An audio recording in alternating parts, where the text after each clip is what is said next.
Hello बच्चों, आज मैं आप लोगों को एक नई कहानी सुनाऊंगी। लालच बुरी बला है। एक गांव में एक हरिदत्त नाम का एक गरीब किसान रहता था। किसान का क्या नाम था? हरिदत्त। वो बहुत ही गरीब था, मतलब उसके पास थोड़े ही पैसे थे जिससे वो अपना खर्च चलाता था। संपत्ति के नाम पर उसके पास जमीन का एक छोटा सा टुकड़ा था जो उसके पिता उसके लिए छोड़ गए थे, अर्थात उसके पिता की मृत्यु हो गई थी। ऊपर से वह जमीन का टुकड़ा भी उपजाऊ नहीं था, मतलब उस जमीन पर उपज नहीं होती थी। बहुत मेहनत करने के बाद भी हरिदत्त अब तक उस पर कोई फसल नहीं उगा पाया था। तब निराश होकर उसने उस जमीन पर कोशिश करनी ही छोड़ दी थी। इसलिए अपनी जीविका चलाने के लिए उसे कठिन परिश्रम करना पड़ता था। एक बार क्या हुआ, गर्मियों की एक दोपहर में हरिदत्त उसी जमीन के टुकड़े में स्थित आम के पेड़ के नीचे बैठ आराम कर रहा था। तभी उसे पेड़ की जड़ के पास बने एक बिल में से काला सांप निकलता दिखाई दिया। वह उस सांप को देखकर डर गया। कोई भी सांप को देखकर डर जाएगा। वह अपनी छड़ी से उसे मारने ही वाला था कि तभी उसे सांप के फन पर एक त्रिशूल का निशान नजर आया।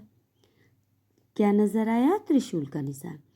उस निशान को देखकर हरिदत्त सोचने लगा, यह कोई साधारण सांप नहीं है। मैंने इसकी पूजा नहीं की थी, शायद इसलिए इस जमीन पर अब तक कोई पैदावार नहीं हो सकी।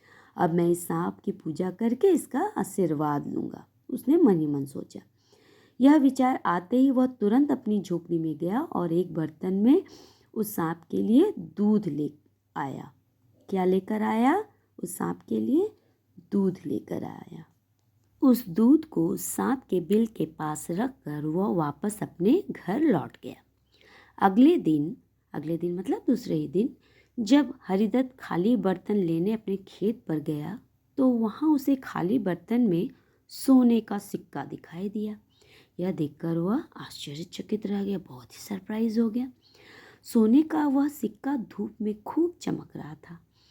तब उसने सांप के आगे सिर झुका दिया और बड़ी श्रद्धा से बोला, हे सर्प देवता।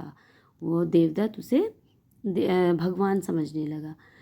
आपने इस तरह आशीर्वाद देकर मुझे धन्य कर दिया है, इसलिए मेरी आपसे यही प्रार्थना है कि आप मेरे परिवार पर अपनी कृपा इसी तरह बनाए रखें। मैं वादा करता हूँ कि मैं सारी जिंदगी इसी तरह आपकी सेवा करता रहूँगा। किसने कहा? हरिदत्त ने। तब हरिदत्त ने उस बर्तन को फिर से दूध से भर दिया। अगले दिन सुबह उसे फिर से खाली बर्तन में एक सोने का सिक्का मिला। फिर प्रतिदिन यही सिलसिला चलने लगा। जल्दी ही हरिदत्त काफ़ी सोना जमा करके एक धनवान व्यक्ति बन गया। अब हरिदत्त के पास खूब सारा पैसा जमा हो गया। उसके पास अब किसी चीज़ की कमी नहीं थी। एक अच्छा घर, तरह तरह के सुंदर कपड़े, जेवरात आदि सब कुछ उसके पास था। उसके घर में कई नौकर चाकर भी काम करने लगे थे। इतना सब होने के बाद भी वह उस सांप की पूजा करना नहीं भूला था। वह प्रतिदिन पहले की तरह उसे दूध देता और फिर सिर झुकाकर प्रणाम करता। कई वर्षों बाद एक दिन हरिदत्त को 2-3 दिन के लिए अपने एक रिश्तेदार से मिलने शहर जाना पड़ा। इसी बीच सांप को दूध देने की समस्या थी, इसलिए उसने अपने बेटे को बुलाकर कहा, पुत्र, हमारे खेत में एक बिल है। उस बिल में एक काला सांप रहता है। मेरे पीछे प्रतिदिन रात में तुम्हें वहां जाकर उस बिल के बाहर एक बर्तन में दूध रखना है। फिर दूसरे दिन सुबह जाकर तुम्हें वहां से खाली बर्तन लाना है।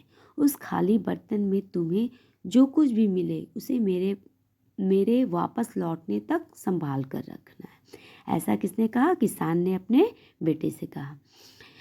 जी पिताजी, आपने जैसा कहा मैं बिल्कुल वैसा ही करूँगा, हरिदत्त के आज्ञाकारी बेटे ने उत्तर दिया। सांप के भोजन की तरफ से निश्चिंत होकर हरिदत्त उसी रात शहर चला गया। उसके बेटे ने अपने पिता के आदेश के अनुसार दूध से भरा बर्तन ले जाकर सांप के बिल के पास रख दिया। सांप ने आकर सारा दूध पी लिया और खाली बर्तन में एक सोने का सिक्का छोड़ दिया। अगले दिन सुबह जब हरिदत्त का बेटा खाली बर्तन लेने आया तो उस बर्तन में सोने का सिक्का देखकर वो भी आश्चर्यचकित हो गया और सोचने लगा, अच्छा तो मेरे पिता के जल्दी धनवान बनने का राज यह है।